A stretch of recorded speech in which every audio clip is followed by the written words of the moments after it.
Welcome to ஒரு review. இந்த வீடியோவில் தமிழ் டப்பிங்கோட லைன்ஸ் கேட் பிளேயில் வெளிவந்திருக்கக்கூடிய ரூஃப்மேன் திரைப்படம் எப்படி இருக்குது அப்படிங்கிறத அந்த உள்ள பார்க்க போகிறோம். அண்ட் இந்த திரைப்படத்தை பொறுத்தளவுக்கு ஒரு சூப்பரான படம் அப்படின்னு கூட சொல்லுவேன்.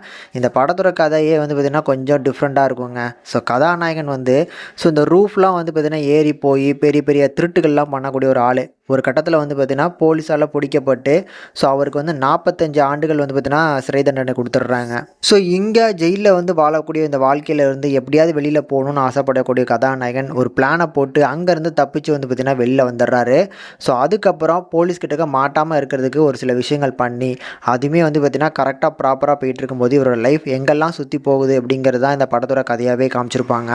ஸோ ஓரளவுக்கு நல்லாயிருக்கும். நான் இங்கே ஸ்பாய்லர் பண்ணாமல் சொன்னால் தான் பார்த்திங்கன்னா பார்க்கறதுக்கு உங்களுக்கு ஓரளவுக்கு இன்ட்ரெஸ்ட்டாக இருக்கும்னு சொல்லி நான் கொஞ்சம் சொல்லாமல் விட்ருக்கேன். ஆனால் நல்லா இருந்துச்சுங்க. ஸோ அந்த கான்செப்ட்டு அவர் பார்த்திங்கன்னா எதனால ஜெயிலுக்கு போனார் அப்படிங்கிற அந்த கான்செப்ட்லேருந்து ஜெயிலிருந்து தப்பிக்கக்கூடிய பிளானுமே சூப்பராக இருக்கும். சரி, ஓகே, ஒரு வழியாக ஜெயிலிருந்தும் தப்பிச்சிட்டாரு. இதுக்கப்புறம் எப்படி பார்த்திங்கன்னா போலீஸ்கிட்ட மாட்டாமல் தப்பிக்க போகிறாரு அப்படிங்கிறதுக்கான அந்த பிளான் பார்த்திங்கன்னா நல்லாயிருக்கும்.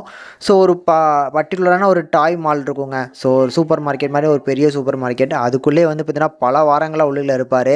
ஸோ அது எல்லாமே பார்க்கறதுக்கு நல்லா இருந்துச்சு. அது நல்லா கண்டிப்பாக சூப்பராக பார்த்திங்கன்னா ஸ்க்ரீன் பில்லில் கொண்டு ப்ரெசென்ட் பண்ணியிருக்கிறாங்க. அண்ட் இந்த படம் லைட்டாக பார்த்திங்கன்னா காமெடி, டார்க் காமெடி நிறைஞ்ச ஒரு படமாகவும் ப்ரெசென்ட் பண்ணியிருப்பாங்க. ஸோ அந்த டார்க் காமெடிஸுமே நிறைய இடங்கள்ல நல்லா ஒர்க் ஆயிருக்கனால பார்க்கறதுக்கு ஒரு டீசெண்டான ஒரு புதுமையான படம் பார்க்குற ஒரு ஃபீல் கண்டிப்பாக இந்த படத்துலேருந்து கிடைக்கும். தாராளமாக ட்ரை பண்ணி பாருங்கள்.